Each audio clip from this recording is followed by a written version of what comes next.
ما دوجة يا رأ كابتن سدين تقولنا دور بس وكبا أمروكا سدن دبرة كنا كيسة كحالة كيسة دبرة ردي جواز إسكريه سودا بربادا لما كا حالة إيروما أورومي أنيكي أوروم كيسة ردي كابتن تكالم وليا تجي سودا ردي دوبادا سومر ردي وادا ولي كله نجار دانجل ليه itu kaisannya ada tadi, woga sedih golakka arra yeron astubetti halli ture afan kaisa rabbi nabase ade oromo na jennan ade oromo miti wantu batsande bisi arra bi jennan ade arra oromo tinge fadagetin nadir mat dagetin dirmat tani tak marra kanat buka tani dirmachu tumsa kaisani wantu ta shanan di ala kaisa dalagamu kabdu ولي جار راجل هادي ولي قال له وادا ولي سند وانتوني خنان قافس ولي وادا ولي قال له دوكو ميديا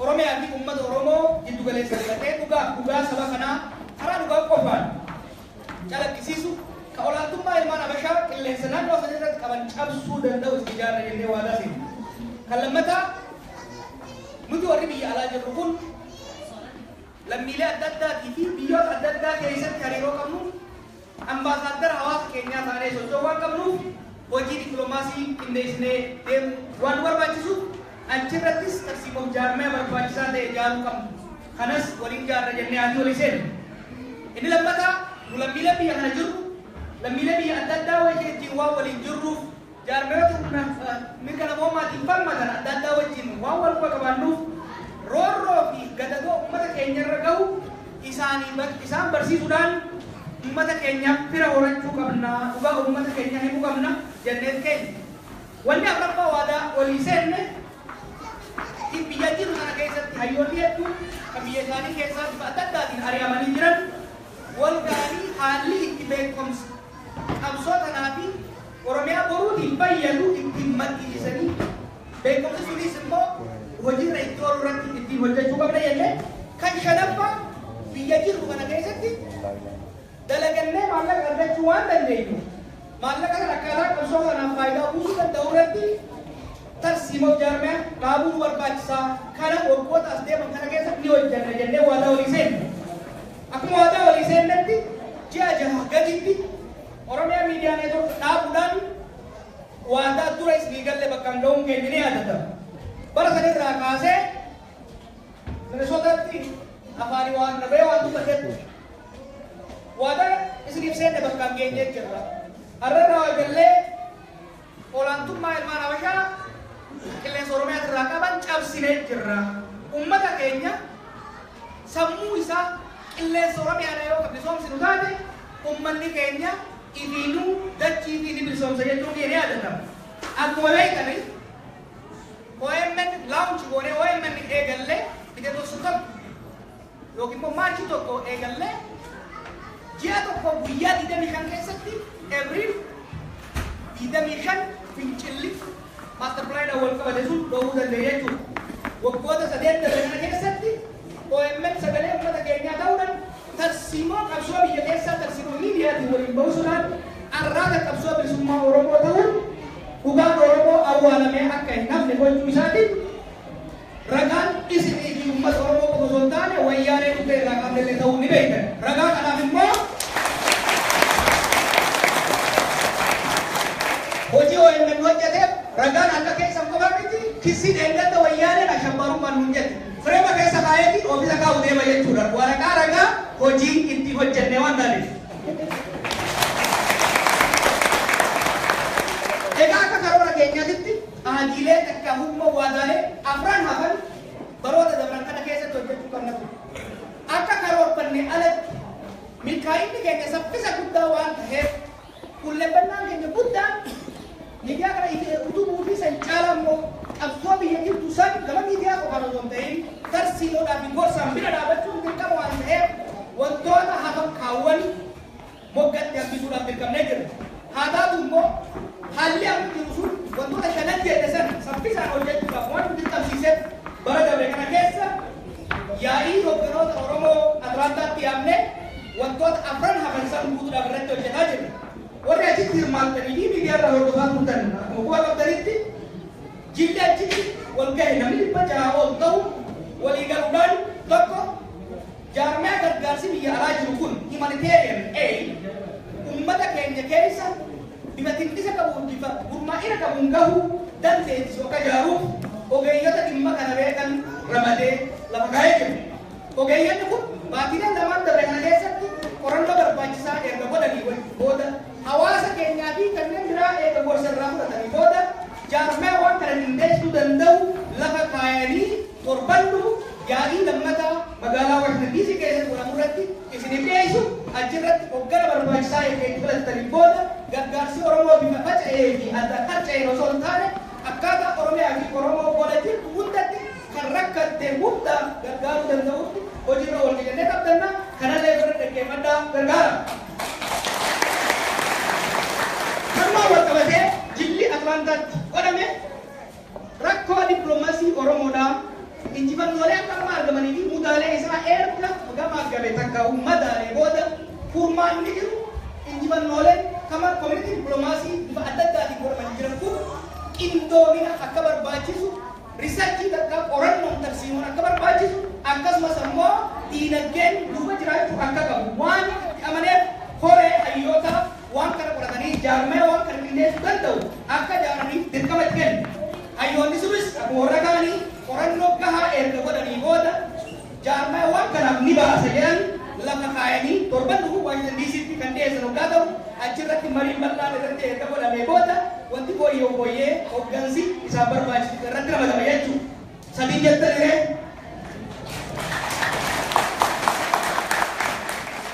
kanumaan wal qabatee gama beekumsaatiin beekumsi Oromoon hayyuu guddaa qabdi. Barokata kata hayyoonni nurraafe beekumsi nurraafe fakkaatti kan nuti kursullee hayyoota keenyatti fayyadama jechuudha. Kanaaf sammuu Oromoo ittiin cunqursan Oromoo ittiin saaman osoo hin taane Oromoo ittiin bilisoomsan ta'uu waan qabuuf knowledge production takkaa'uu beekumsi Oromoo oomishanii Oromiyaadhaaf oolchuu barbaachisaa waan ta'eef hojiilee babal'aatu hojjetamaa jiru. Kana keessa tokko waldaan qorannoo Oromoo kan yeroo dheeraadhaaf qabsoo Oromoo keessatti gumaacha guddaa qabu akka jabaatuuf yaaliin adda addaa godhamaa jira. Jabinni isaa barbaadaan dabalaa deema. Kanuma walitti aansee Oromiyaa boruutiif Oromoo boruutiif Oromoon waan sadiif qabsoo hin wayyaalee irraa kaasuu qofaatu. Tokko wayyaalee irraa kaafne sirna dimokiraatawaa sirna bilisummaa uummatootaa eeguu irratti gadi dhaabbachuudha. Kan lammaffaa hiyyummaa saamichi alagaan dura uume kana keessaa carraa kanneen misooma fidachuudha. Sadaffaan ammoo roorroo keessaa fi alaan duraa ba'u ofirraa ittinne nagayaan haara galfannee jiraachuudha.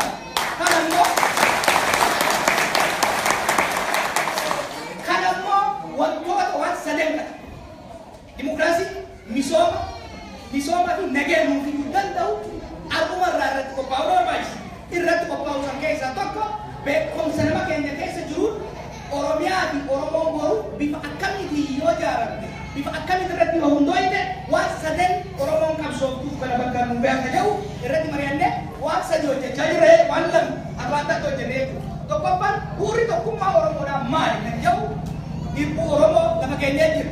Kan lammaffaa ammoo chaartara bakkaa'uu walii galtee akkaataa Oromoonii fi Oromiyaatti gurguruu qabdu irratti namni 600 isin keessaa waliin wal gahe eegee irratti mari'atee booda hayyoota takkaa'u experts itti ramadee isaanis yaada achirratti dhihaate san erga cuunfanii booda yaada isiniif taajaan qopheessanii yaa'ii itti aanu irratti ni dandeessu.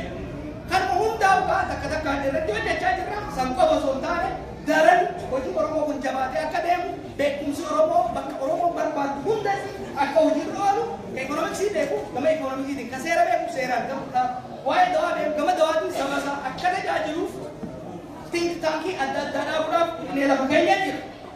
Yoo yaadatte nama sadeeraarraa arbaasee jiru wanni isiin asitti haasaa turte jiru amma haala Oromoo arbaasee waan fayyadanii arbaasee waan jette waan dhiyeessine kunis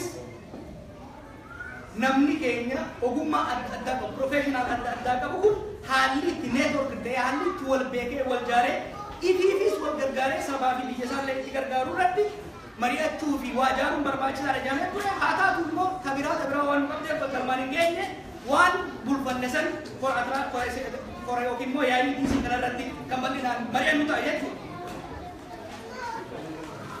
Egaa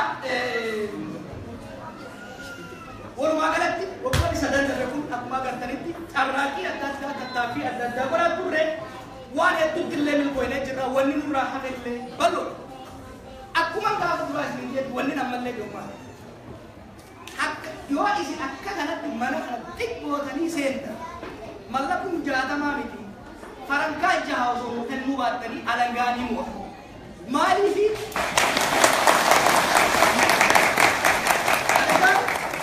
alagaan mallaqaa hin jaaltu alagaan wanni hin jaalte hamilee nama keenyaa buusudha nama keenya addaan facaafu hanga isin akkanatti gammachuudhaan tokkummaadhaan obsa dheeraa kanaan amma turtanitti wantoota amma nama keenya kana gaddaa'uu qofaa miti gadhaamellee bakkaan keenya dhiyaatan gaafa wanneen dhaabne nyaatan oo jarri kundi biyyoo abar xiqqoo maallaqa sirraa nyaatanii deemanii kajee isin keessa oolu wal tutu watakko osoo nama waan kan illee beeku osoo beekin dukkanatti janiifne isin illee waamantanii itti deemne eegalaafne boo ta'u baatii jaha boo ta'u inni kundi waa akkanumaan ciqqabanii barbaada baatii jaha dabarre waggaa tokko bara ammaan lafa caalii jira dhugaa isallee yaa'ii hedduu ture eeganii yaa'ii wajji hedduu osoo irra dabarree asin geenye ammas jaarmiyoota amma dhaabaa jiru kana waa lama tokko hoogganni achirratti jedhamu sun murannoo fi tarsiimoodhaan yoo socho'uudhaan isin immoo murannoodhaaf tokkummaadhaan dhiibbaaf gargaarsa barbaachisaa yoo gootan taate galma gaa jenneeti abdanna hamma waliin dalainetti hamma wal quba qabaannetti jabaannee kan deemu ta'a. Waan hangammaa hojjanne hanga kana eegaati wal janyee fi janyee booda haala amma Oromiyaa keessatti duratti haa dabalu. Yeroo ammaa kanatti akkuma eeggatti waggoota sadan dabre kana keessatti Oromiyaa keessatti falmaa ciccimaatu godhame. Kana keessatti wareegama gurguddaa godhame. Yoo xiqqaate ilmaan ayyaafaa abbaa nam 2,000 oliif nurra wareegame. Hedduun isaanii ijoollee nanoo osoo hin beeku osoo har'a waliin haasa'e daqiiqaa 5 dura osoo waliin haasa'u dhufaa jeefamni wareegama jiru. Manguddoo waggaa 80 jira kan wareegama. Ijoollee baatii 6 jira kan jeefamni jiru. Garuu wareegamni isaanii wareegama biraa osoo hin ta'in wareegama qabsoon Oromoo akka ajaa'ibaatti akka fuulduraatuu fi akka fuuldura deebine wareegama.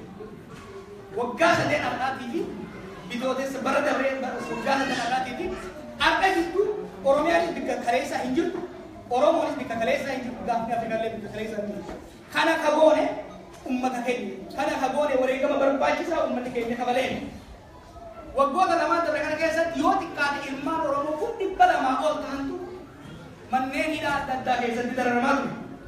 Manneen hidhaa nama keenya waggaa seensisan nama keenya waggaa ajjeesan fedhiin isaanii dhiiga dhuguudhaaf tokko ajjeesanii kuma harka kannisiisuudhaaf tokko ajjeesanii kuma bargaaffachiisuudhaaf tokko hidhanii qabalee takkaa ganda hunda hidhuudhaaf jechuudha. Garuu ajjeechaan dhiiga nama keenyaa danfisaa hidhaan qoraasuma jayinaati. Jayinoota nu horaa jechuudha.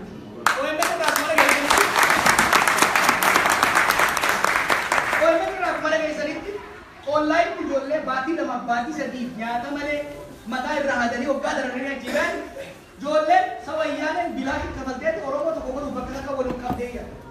Ijoolleen Oromoo 3 online bika addaa kan nama qabaachaa turan. Ijoolleen waggaa achi dhaqanitti wal baratanii wal xaxataniitti tarkaanfii dhiyaan waliin karoorfataa turan jechuudha. Ijoolleen achi baatu waan dadhabanii bobba'an faasa fakkaata. Hoggaa bilbilteef garuu wanni ati agartu ijoolleen daran wal'aantee hoggaa baatu agarree jechuudha. Kanaaf uummanni keenya daran jabaataa deemaa akka jiru kan hubannu. Ajjeechaaf Oromoon biyya keessatti nurratti godhamu. Uummanni keenya yeroo wayyaanee hudhee biyya harkaa fuudhu ka'e kanatti tooftaa lammataatiin as baatee jira. Tooftaan kunis uummata keenya saboota ollaatiin walitti buusuudhaan ummata keenya daangaarra jiru gaagaama irraan ga'uudha. Haala daangaa naannoo Somaaliyaa wajjin jiru kan quba qabdan.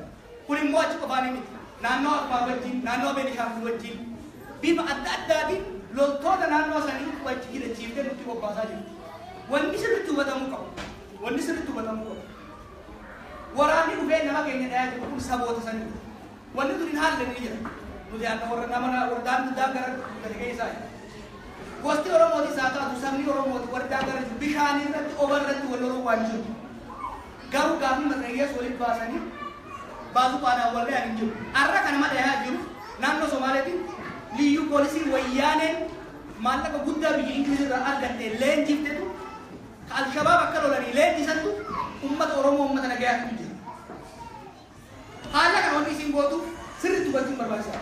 Wayyaana kana kan gootu tokkoffaan akeeka Mallas Zeenaawii yeroo dheeraa dura kaa'e. Kunis saba guddaa kan Oromoo kana xiqqeessu lafa bal'aa Oromiyaa kana dhiphisuun ni danda'ama. Nama keenya hiyyummaadhaan, roorroodhaan, ajjeechaadhaan kaan biyyarraa ari'anii kaan biyyuma keessatti ardaa isaan irraa buqqisanii kaan ajjeesanii lakkoofsa hir'isuu barbaadu. Lakkoofsi Oromoo yeroon hir'ataa kan deemu malee guddataa deemu malee.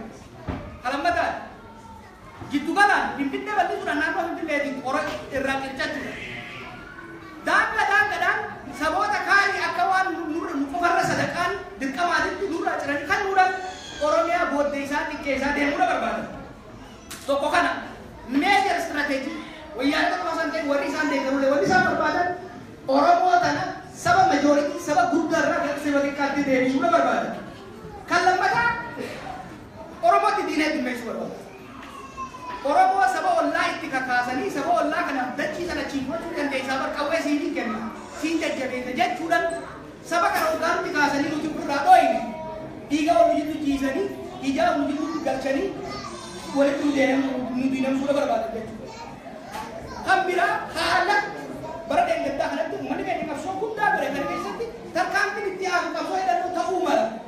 Oromoon calaa jettu malee lafa jala daran wal jaatte walleessuu jirti jedhanii waan shakkaniif jecha naannoo amma dura qabsoo hidhannoo itti godhamaa jiru sun qabsoo hidhannoo kennattuu waan taate sabni achi jiru saba qabsoo hidhannoo sirriitti beeku waan taateef naannoo asanitti saboota sanii walitti buusuudhaaf sochiin akka hin taane naannoo asanitti rakkoon nagayaa waan uumuudhaan waraanni agaasii permanently yeroo dheeraadhaaf akka hin jiru haala biyyeessuu barbaadan.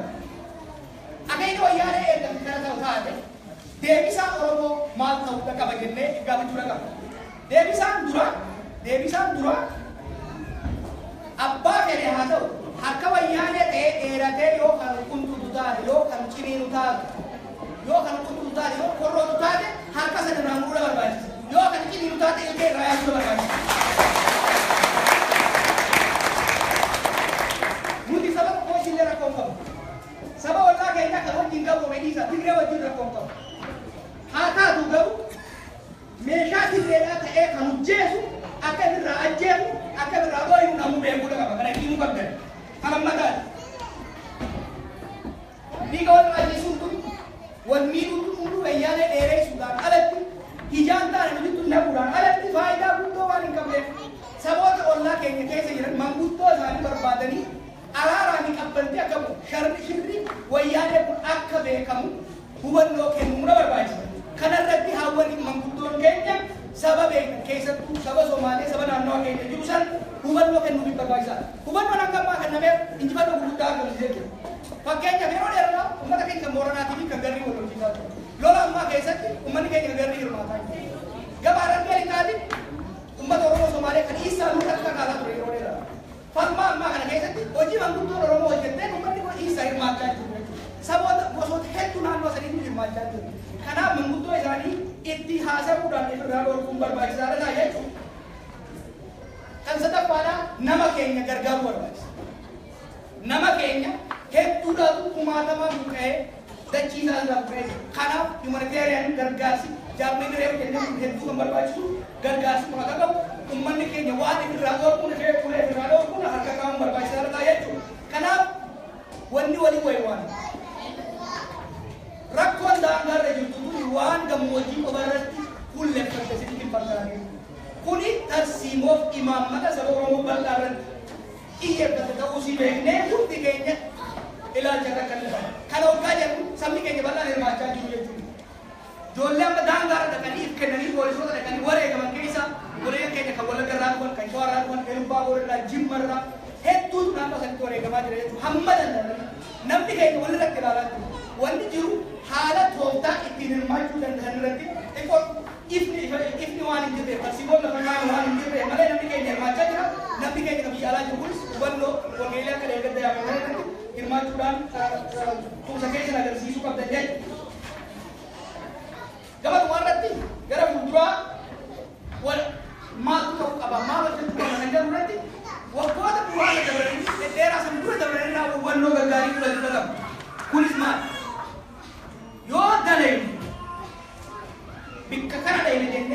kaayannee bikkasaan dhaquudhaaf roobaa aduu qoreef gufuu obsinee ciniinnannee yoo deemne abadan bikka barbaadesan mala OMN ni dhaabne jennee kan ni dhaabnee bakka hin wantoota hedduus gochuu ni dandeenya. Oromoon dalaynaan bikka ni geessi. Wanni hin taane garuu abar waa dalagu jennee yoo kolirra eenyu taane tokko dagalagee sagal kan tokkichaan sun dalaga irraa kaayee haasa'u taane bakka takka ga'uu hin dandeenye. Akka kalee isaatiitti namuu quba walitti qabuudhaan godaaf ganda hiititti yoo kagalu taate murna yoo isaa keessa galee ka wal hamatu wal komatu wal ciratu taate bakka takka ga'uu hin dandeenye.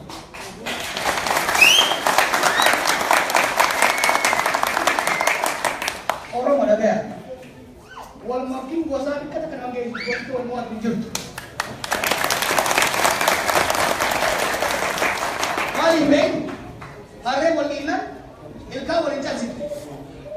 Bauma silaa fuutee deemtu san lafaan geessee ganna qaba malee nuti wal dhiinnee bakka takka waliin geessu beeku. Kanaaf wal dhiitu dhiifnee dhiira dhiituu barbaachisa.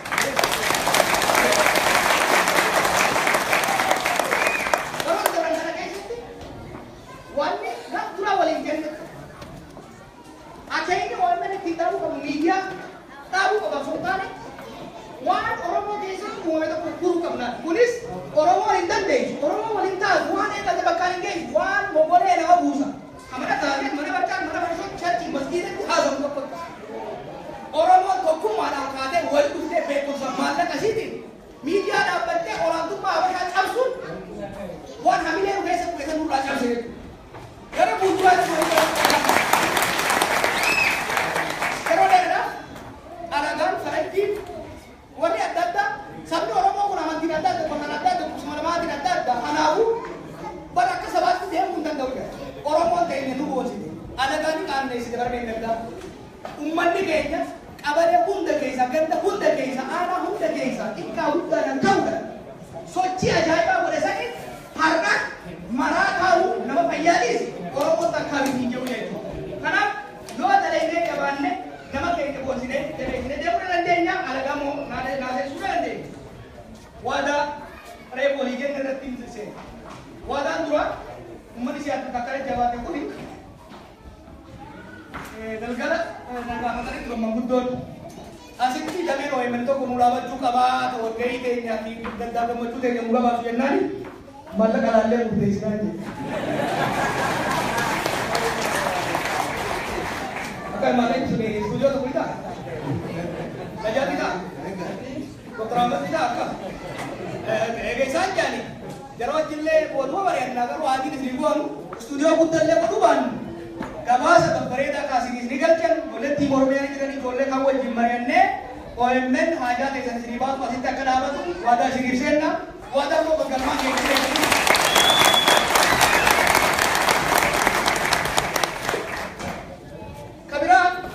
hojii an hojjedhuu fi bifa adda addaatiin arraba kiyyaanis haa taatu bifa adda addaatiin ija keessa jirtu akkaan jiru ni beeku. Ka toltuu fi hattuu haasa'uutu namni hedduun waan an dalagu waa kiyya kaa'u ni beeku. Wanni hawaasaa hin seenu hariiroon kiyyaaf keessan waan takka ta'u hin beeku. Dalagaa. Waan na mul'ateef ni danda'ee waadaa isinii geele takkaa bikkaan hin gahaa takkaa osomaan itti hundu abalee fakkaatu.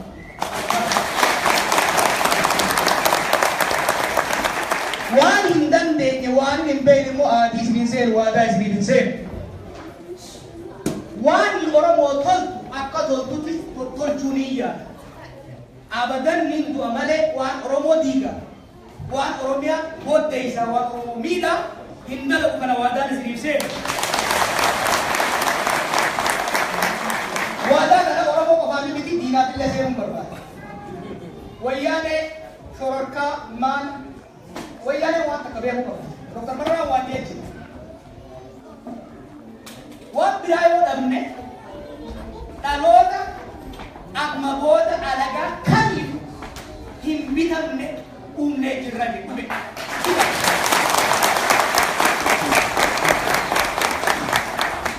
Ani immoo aadiin wayyaanee diinota bakka isaanii bu'uu barbaadu hundaaf seenu amma booda dhaloota namaan hin bitanne qofa osoo hin taane dhaloota biyya fi boonfatee biyya isaarratti abbaa ta'ee kaayyolee sadan reefuu lafa tarreesse.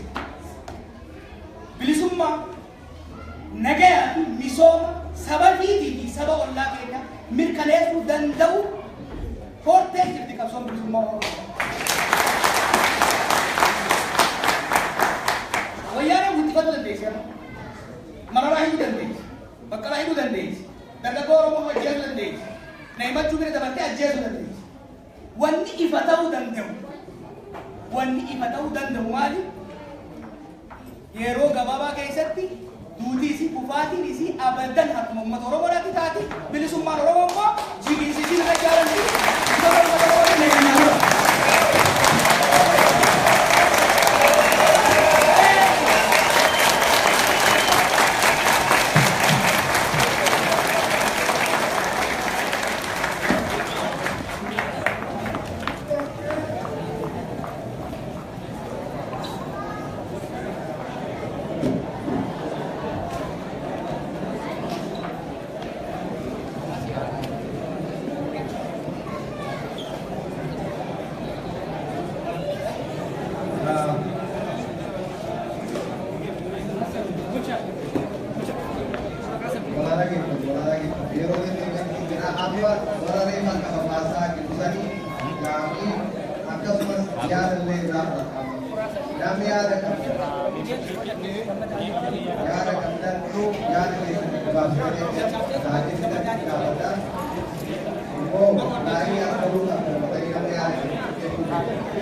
Tender mea waligalatti ni qophina kam deeme maal jira waa'een qophiin OMN taarraa akka eegamii exaama malee waan namatti tolu Oromoo harka har'aatti baates dhaabbii keessatti argee beeku baay'ee nama gammachiisaa nuti walii birmachuu keenya akkanatti agarsiisuu qabnaa Oromoon tokkummaa isaa akkanatti agarsiisuu qabdi OMN ija keenya gurra keenya har'aan tana birmachuu OMN fasifnee uummata keenya wajji mari'annee gumaacha godhuu keenyaan gammadee jirra akkuma itti haafuun isiniijaa kanarraan illee dhaamsumaan waan reef dhaammadeen itti deebi'ee dhaammachuu barbaada guyyaa Apriil guyyaa lamaa waa'ee wayyaaneen uummata keenya godhu irratti mari'achuudhaaf Apriil guyyaa lamaa irratti qophii qopheessinee jirra qophii kanarratti nurraa hin hafinaa kottaani mari'annaa waliif dirmannaa galatoomaa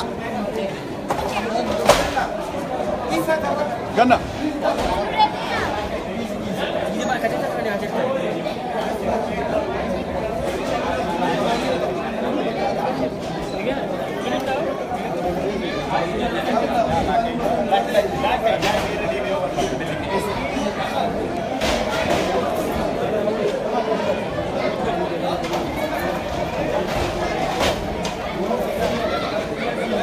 وقلنا كم ترى قبينا كم دمي Akagaru ka sana innu VIP kan.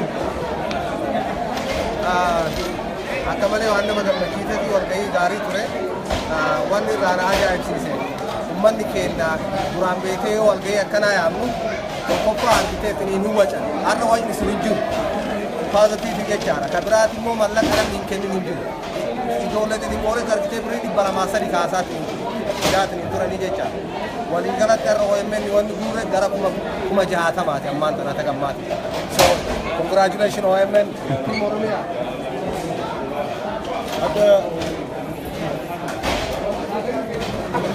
Ada wae menirati, Ada hiddu wanni magammachiisu uummanni keenya akkanatti baansene haala marii wata jiruun shakkii guddaa qabaa ture. Garuu uummanni keenya akka jiru buqqa'ee bahee tokkummaa isaa agarsiisee uummanni wajjin dhaabachuun waan hedduu nama boonsu uummanni agartee kan uummataati itti fufa akkas hedduu gammannee jira. Suuraa namni galchan suuraa Honda Asiraaboota Sabata. Ulfi gaarii kan Honda Rimootii ofirraa qaqqabuu kadhatta yoo jiraatan inni qabu koottaa asitti sabadha.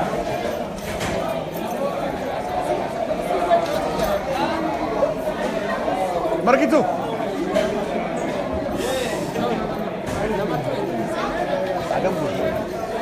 Akkam ture qophiin haadha Margitu laata?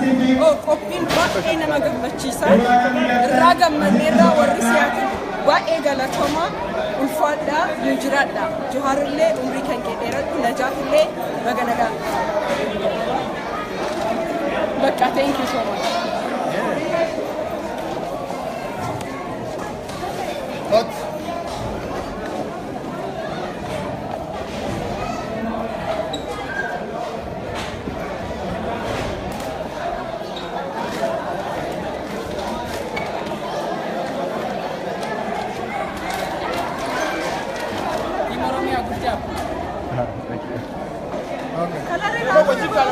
نجات لايف الرجال لما تبى almost تبى سديتو تيم أوراميا سياتل بيجي كوباجرا سياتل في أولا كي تي في أكم ترجع سياتل يدو بريد دا غدا توماس منا أووا منا بيجو نتايبل تاني نتيلني وجي كنيا تفونا سنجمع تسنا غدا توماس هاي thank you أكم ترى كوبينا ده هدو بريدا أكمله मैं akkamitti mee dubbadhu waliigalatti hagam toosisna akkam ta'e dubbatti baay'ee nama gammachiisa uummanni Oromoodha akkatti wal ga'ee hafuura tokkummaadha wal garsiisee buusii galii waan barbaachisu gumaachuu isaatti baay'ee nama gammachiisa hedduu gammanne akkanumaan jabaadhaa itti fufaa siyaaroo Oromiyaatiif jabaadhaan isiniin jira. Ada wae walgahii OMN irratti hedduu gammannee jirra. Uummanni keenya bakka jiru buqqa'ee dhufe waan barbaachisu cufa gumaacha jira. Ani shakkii qabaa ture maaliif haala yeroo kana jirutti uummanni keenya akkanatti dhufe waan kana dalaga jedhee dhayne uummanni keenya hedduus ni boonne uummanni siyaatiin Oromoonni siyaatiin jabaadhaa walgahii ammaa achi taanullee akkanuma waliin dhufaati hojii boonsaa akkanaa hojjennu OMN ijaaf gurra uummata Oromooti OMN agartee gargaaru irratti duubatti hin jirina jabaadhaas ni jedha. Idris live irra jirra akkamii mee qophii akkamii argitee jirtu? Qophiin bareeda ture maashaallah qophiin uummanni siyaatiin yeroo hundaa duubatti hin deemu bareeda ture wallahi maashaallah. Waliigalatti akkamii argite? Siyaatiin number one always number one. Siyaatiin what? Dalagaa isaanii number one always duubatti hin deemu.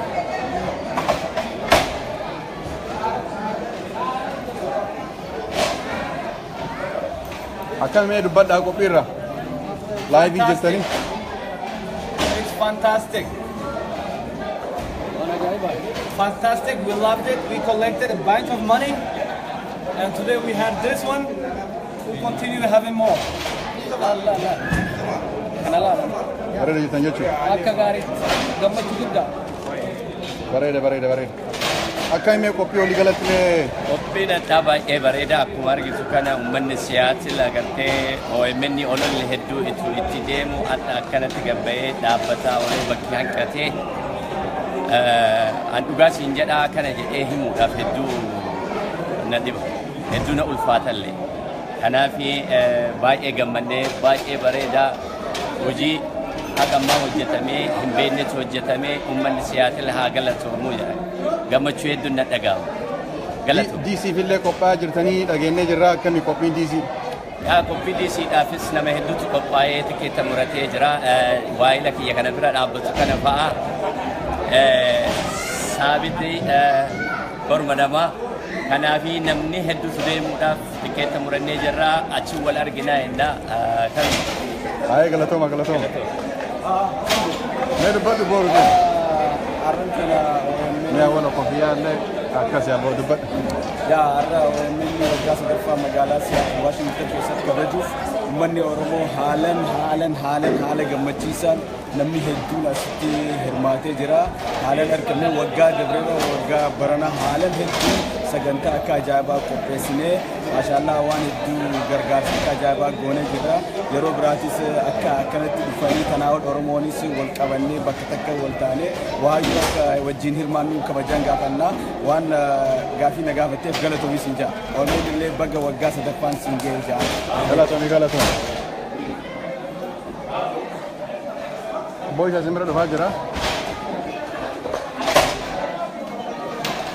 Obbo Isa akkasumatti yeroo takka akkam ture qophiin? Qophiin guyyaa har'aa baay'isee kan nama gammachiisu akkuma argite namni galma jiru kana guutee of jedhaa fudhatee alaaf keessatti jira. Achirraan illee namni gammachuu guddaa qaba. OMN fi gargaarsa OMN qabu uummanni keenya ifatti mul'isa. Kunis miidiyaa uummataa kan uummata tajaajilu kan uummanni abbaa itti ta'eef uummanni jiraachisu waan ta'eef guyyaa har'aa waan asitti arginu tokkummaa uummata keenyaatiif fedhii uummata keenyaa argisiisa. Haalli kun ammoo uummanni magaalaa Siyaatil jiru hagam uummataa fi biyya isaatiif akka inni dhimmamu waan midhisu waa ta'eef guyyaa har'aa gammachuu guddaatu natti dhagahama. Gammachuun kun ammoo Oromoo as dhufee kana maraayyuu waan waliin qoodamne waan ta'eef guyyaa addaa ta'ee isin ilaala. Kitaabee si dhufaa jira akkamii? Akkam niyyaa qabdaa mee qophii har'aarra mee dubbadhu dhaamsa babbareedu isaa turte yeroo dureef haasoftu. Qophiin har'aa baay'ee bareedaadha. Baay'een saba Oromoo Siyaatilitti gammanne cinaallee dhaabbatee waan baay'ee gumaache isinillee galatoomaa saba keenya galateeffachuun barbaada galatoomaan jedha. Baay'een gammadee jira. Galatoomi.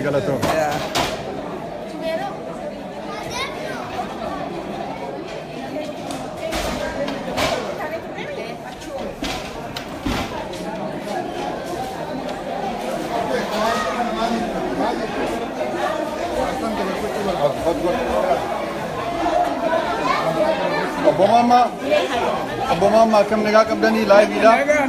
Nama gara 500tti isin hordofaa jira laayivii gubbaa. Akka gaarii jirra wama hunda akka gaarii gootanii tolchitanii galatooma isin dargaggoo akkanuma fuuldura deema. Akkasuma Iskindir qotta'ee. Anilleen xumura irratti guyyaan har'aa milkiidhaan xumurame.